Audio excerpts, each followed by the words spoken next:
guess there's something wrong with me. Wrong? No. You just see more. It's no mystery to me that I've shared the same disorders that Vincent has shared. One of the new disorders that has come around, it's new. It's a complex PTSD. I believe that Vincent carried that same type of complex PTSD. It wasn't even a diagnosis back then. Nobody knew what to even call it. I mean, I guess... There it is, Starry Night. Yeah. By all accounts, Bryan Zubler should no longer be with us. From his premature birth with pneumonia to stage 4 cancer and even battles with PTSD.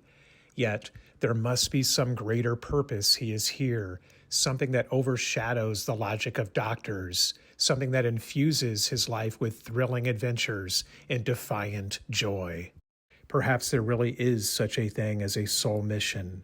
Perhaps it took those hard knocks to reveal it, to peel away the layers, to reveal an astonishing light within.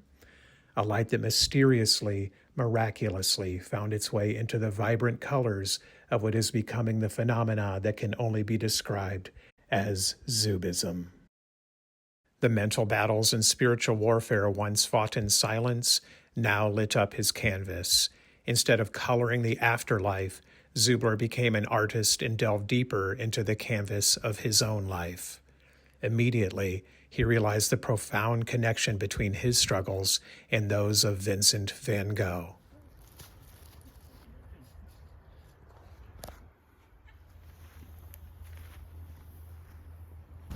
If an artist is to survive himself, he needs a certain level of detachment, acceptance of what is.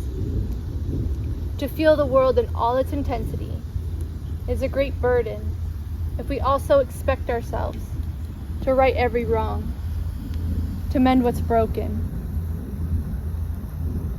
No, instead an artist must be able to witness the fire of life without getting burned. We must simply project our colors, like the irises, detached from the chaos and darkness of the world. We must stand tall. We must stand tall. So I sketch a lot of these during chemo.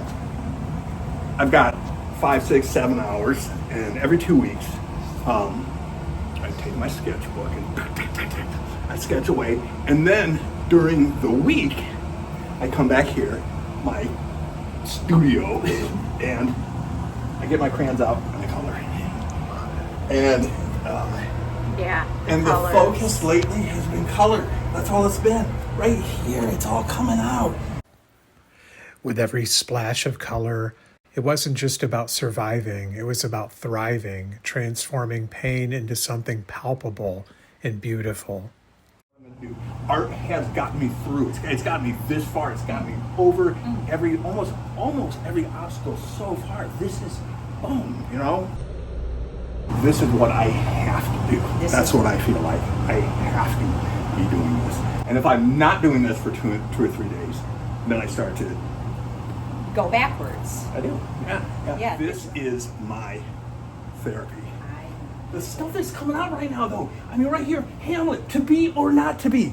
I will say this, Vincent inspired there. The spirals, boom. I wanted to get the glow out of the skull right there. What I didn't know, what I was gonna get, and I think the key point is, no, the glow is he put the lantern in the grave, and that's illuminating the entire scene.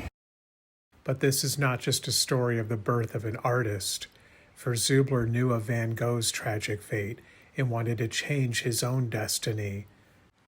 Zubler was just like Vincent, who also was known to paint in passionate moments of epiphany. But Zubler wanted to be able to master his craft even when he wasn't on an emotional high. He needed a special kind of support, not the worldly kind necessarily, but the kind that emanates from unseen realms that transcend our limited conscious minds. Intense thoughts were the problem, so more thinking wasn't going to be the solution. In a powerful shift, Zubler stopped trying to win battles with thoughts and emotions, but instead rose above the clamor and found solace in a return to faith, somatic healing, and meditation. At Notre Dame's grotto, Bryan reignited his childhood faith and prayed the rosary during key moments, like a successful cancer surgery that removed a large tumor from near his liver after intense chemo and immunotherapy. Okay, I spent, around the holidays, I was really down. I spent about 6 weeks in bed. I could not paint, I couldn't do anything. Until I decided to fix my nervous system, and I got into somatic exercises, I got into vagus nerve reset. I was in, I guess you can say, technically I was in dorsal vagal shutdown. I was in chronic fight or flight. I couldn't get out of it. And when I got out of fight or flight, I went into dorsal vagal shutdown. So I couldn't move and get myself out of bed. And when I did, I went back into fight or flight.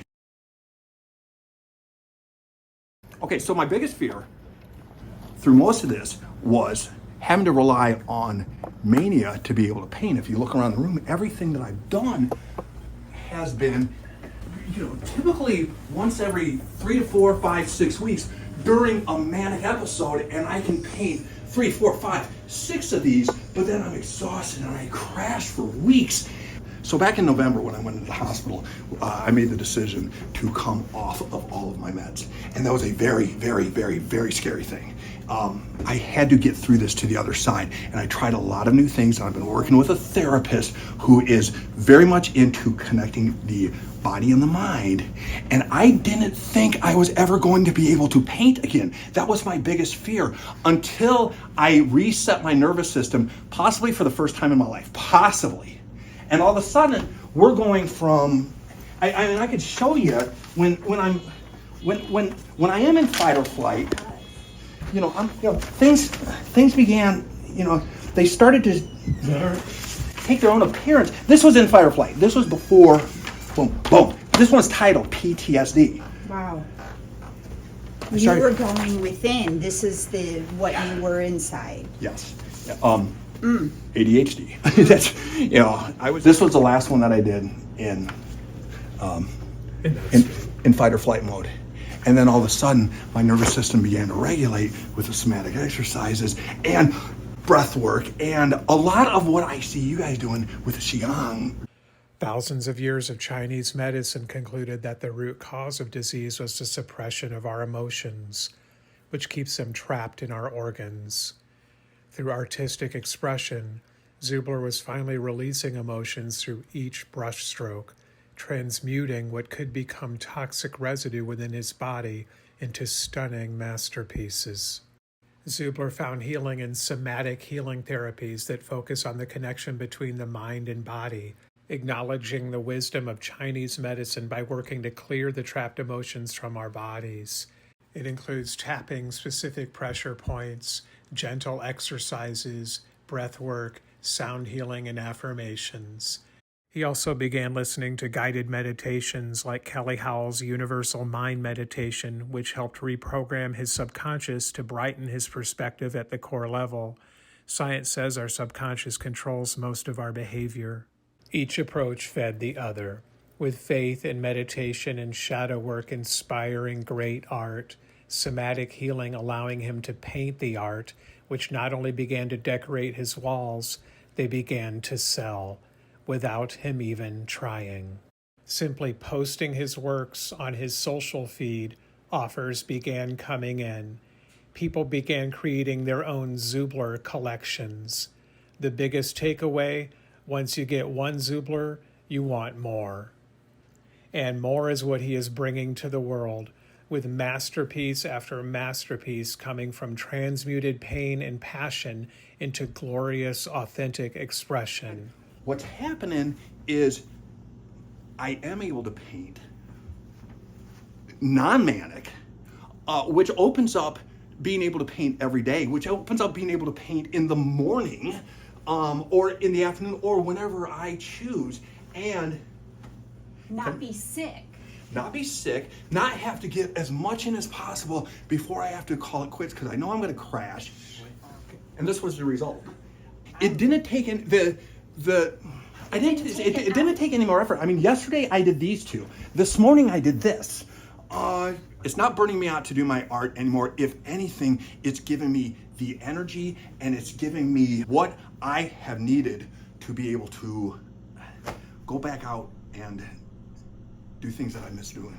Between the optimism that I have right now of what I can do with my artwork moving forward, I have just as much heartache for Vincent that he was never able to find that. And it's something as simple as breath work and nervous system somatic exercises. This is stuff that I have to take a step back and ask myself, why are we not learning this in kindergarten? At the time of this film, Zubler doesn't know if he has 10 months, 10 years, or perhaps much longer. The fact is, none of us do. But through his brushes with death, Zubler has come face to face with what matters most in life. And he's developed a skill and a way of transmuting raw energy into beauty that have not only changed the world already, but will continue to do so through every work he's gifting the world's eyes and hearts. What is Zubism? It's an artistic expression that turns darkness to light with contrasting yet complementing, colorful, cosmic creations. I sketch when I watch the sunrise in the morning. I take the dogs out on the porch, we drink coffee, we watch the sunrise every morning. And I come in with sketch work, and I'm able to put color to it. And as you can see on all these soft oil pastels, we've just got the colors collide together. They crash together. I love them. The preacher man said, "Wow, boy, salvation you must search." As he saddled up his saddlebag and rode into the sun, a silhouetted cowboy, an angel with a gun. Well, jubilation now, boy, thank you, I'll find my way and ride this horse into that sun. Be my judgment day. Well, many days have passed this way, I just don't understand. I promise you, I'll criticize your boy when he's a man. Yes, I promise you, I'll criticize your boy when he's a man. Well, I promise you,